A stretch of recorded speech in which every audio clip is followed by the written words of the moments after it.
गुटका छाड़ आउ 30 वर्ष रे कोटिपति हो कौन मिछ लगुच नो सतरे हो पार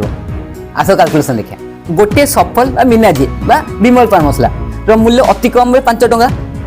गोटे गुटका आडिक्टेड व्यक्ति जदि दिन को 10टा भी पान मसला खाए ताहले से दिन को 5 टंका इंटू 10 माने 50 टंका देकी देह खराब कर माने मास को 50 गुणन 30 दिन माने 1500 टंका देकी से निजर देह खराब कर अपचय कर पैसा मु तो एमती भी लोक देखी जो माने दिन को 25 रु 30टा भी गुटखा खाई दौन पैकेट प्रभु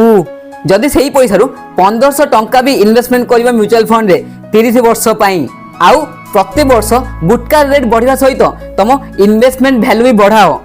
तेबे देखो यही स्टेप ऑफ एसआईपी कैलकुलेटर तुम पैसा जो 30 वर्ष पर्यंत इन्वेस्टमेंट करिछो तार मूल्य 1,20,00,00,000 टंका हो जाइछि मात्र